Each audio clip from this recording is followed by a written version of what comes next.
Hi, Joshua. Thank you for having me. Our relationship and how we met has been sort of very interesting and a really big learning curve for me. And I want to thank you for bringing me on, Joshua. I don't really know how I fit in here or why. How I end up in situations like this, but it seems to happen all the time for some reason. And most I can figure out the reason behind, but yeah, so I guess I'll just sort of tell you my story and leading up to how me and Joshua sort of crossed paths. So many moons ago, I feel like it was 10 years ago, I went on Dragon's Den for my baby moccasin company. And it was sort of on a whim. I was 6 days before I was about to have my third child. I was ginormous, and I drove to Montreal because I wanted to pitch. And then, lo and behold, they chose me, and I got to go to Toronto and pitch in front of the Dragons, and made a deal with Brett and Arlene. So two of the Dragons really believed in what I was doing and all that stuff. So I was in there with them for about an hour, and they talked about everything, and I learned so much within that hour. And then they brought it down to like a short segment or whatever. But that really changed my life path because about 6 months earlier, I went to an economic and social development officer in my community and said, I'd like to see these beautiful baby moccasins that I made in every store in Canada. And to me, that was like a big deal in my mind at the time. And she just looked at them and said, they're really cute. But everybody makes baby moccasins, so just go home and get ready for the craft fair in December. What? She just couldn't see what I seen and really was not enthusiastic or supportive in any way. So having two dragons, which a lot of people know Dragons Den, really believe in my product, really gave me the confidence to say, hey, maybe our community, our economic social development officer isn't thinking big enough. And if that's happening in my community, and I feel like we're a very fast forward compared to other communities, that's leading to so many Indigenous entrepreneurs where they're just shut down. And so I was like, okay, fast forward, this was always on my mind, and things happen for a reason, and you get rejected, and how you use it moving forward, how do you do that? Do you just stop, or do you find another way, go over, go under, this and that? So fast forward, that business didn't work out. Anyways, fast forward some more in the story, I have another child. I have a job, working for a national Indigenous organization, working with Indigenous women entrepreneurs. Um, Entrepreneurs are my favorite people to work with. There's a fire in them, there's zest in them. Everybody's creative, they're self-motivated. They're just my favorite people to be around. Um, and I had pitched this idea about Pow Wow Pitch, which is like Dragon's Den, but on speed. And it happens over the course of a day. And so I was like, this is what we can do. I know I can find the money. And anyways, long story short, this the executive director didn't have the same vision as me and thought that it was a waste of time. And as a result, fired me. Hello, not fun.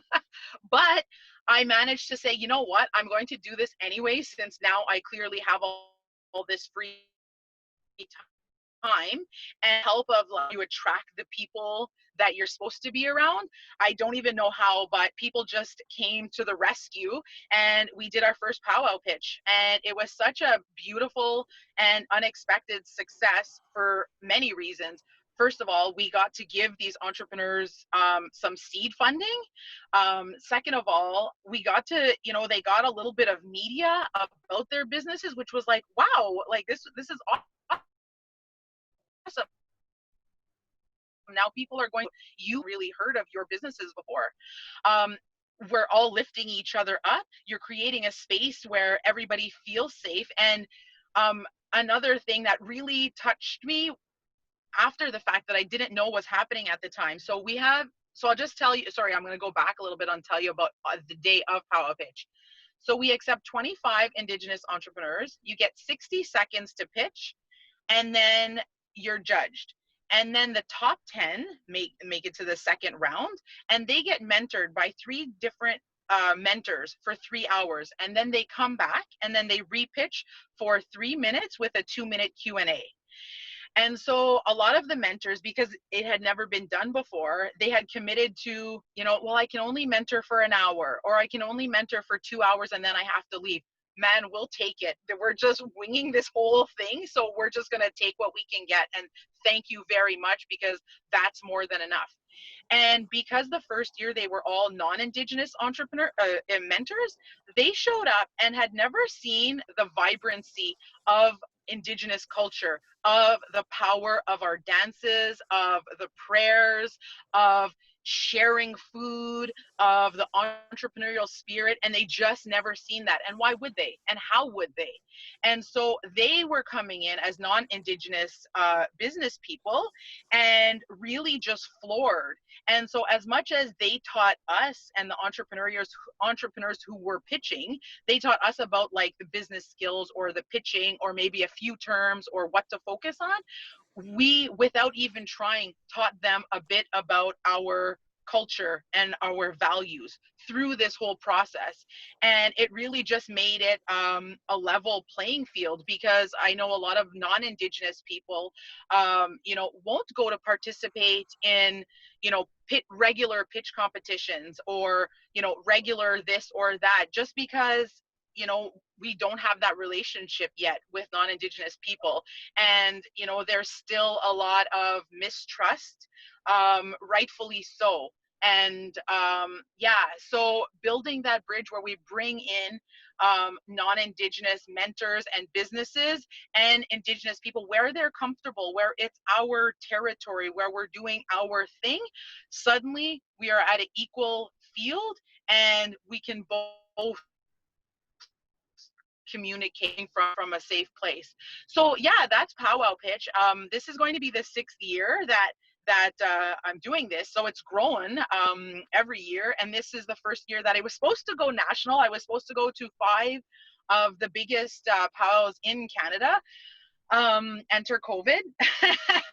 So what are you gonna do? But silver lining, I think that it's actually worked out tremendously in our favor, because now it has to be online, and we're going to be able to reach so many Indigenous people from everywhere, way up north, communities that can't fly in, all that stuff. So I think that I know it's going to be a heck of a lot more work for us for the application,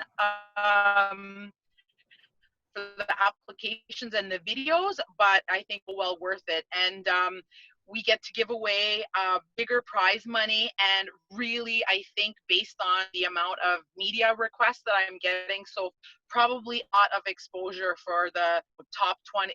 We're going to have 125 finalists who we're going to narrow it down, and the top winners, I feel like, are really going to get the publicity they deserve. So we're really hoping to showcase a lot of Indigenous winners. That's the plan. Yeah, so that's my story. I don't know if we do Q&A now or after, but that's pretty much it.